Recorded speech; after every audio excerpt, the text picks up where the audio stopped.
Welcome to the Deep Dive by Outlier, where we uncover the market's hidden trends and give you the edge you need. Head on over to ovtlyr.com right now to save time, make money, and start winning with less risk today. Now let's jump right in. All right, so you know those light bulbs we all use? You probably don't think about them much, but there's a little piece of metal inside that makes them work called tungsten. Yeah. And that metal, it's in the news right now, big time. Mm-hmm. China, which basically controls like the whole world's supply. They're going to start restricting exports. Yeah, they are. So that's where we're starting our deep dive today. We got this really interesting article from CNBC. It's called China Plans to Restrict Exports of a Critical Metal, but the market isn't that worried. So we're going to get to the bottom of that, like why no one's freaking out. Yeah. And we'll talk about where else we can even get tungsten and like what it all means, for everyone. For everyone. For everyone. Yeah. So I guess like to kick things off, maybe we should talk about how China got such a grip on the tungsten market in the first place. Yeah, it's pretty fascinating, actually. It's not just about having a lot of the metal. I mean, they do, but it's more than that. Like, there's been a very deliberate strategy involved.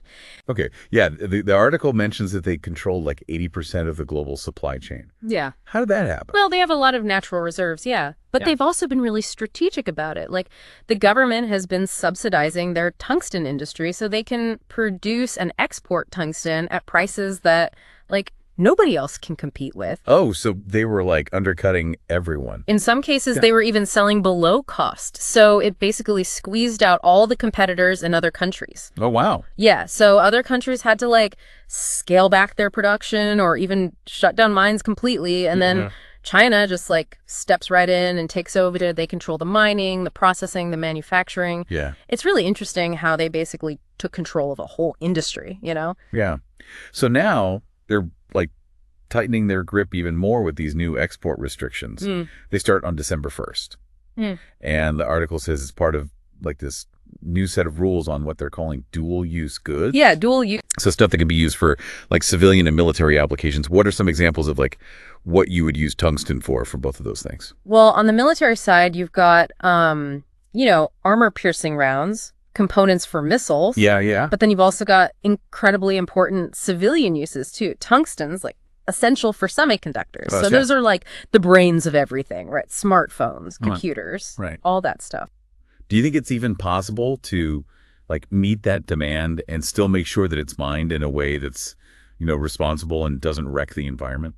That's the big question, isn't it? It's tough. And there's no easy answer. But I actually think this shift in the tungsten market, with all this talk about diversification and friendshoring, it could be an opportunity. Really? How so? Well, if countries like the U.S. and their allies are serious about this, about creating supply chains that are more sustainable and ethical, they can use their investments in these new partnerships to push for responsible mining practices right from the start. They can set higher standards for, environmental protection, worker safety, how they work with the communities where the mines are. They can make those things non-negotiable, like part of the deal for any new mining project. So it's like using this whole shift as a chance to not just change where tungsten comes from, but also to make the whole process better for everyone involved. Exactly. It's about understanding that we need these minerals for the future, but it can't come at the cost of the environment or the people who live near these mines. It's complicated, that's for sure. But it sounds like there's at least a chance for a better outcome if we're smart about it. So as we wrap up our deep dive into the world of tungsten, what's the one thing you really want our listeners to take away from all of this?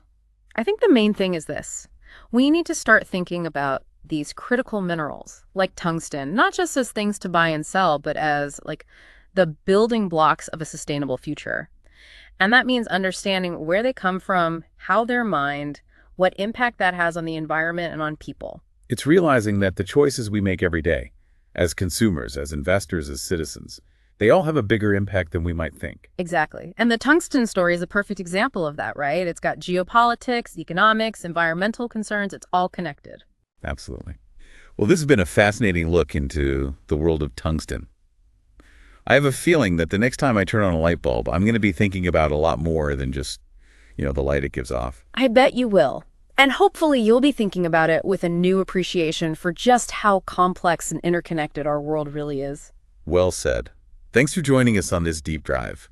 We'll be back soon with another exploration of something you might not have known you were interested in. Until then, stay curious.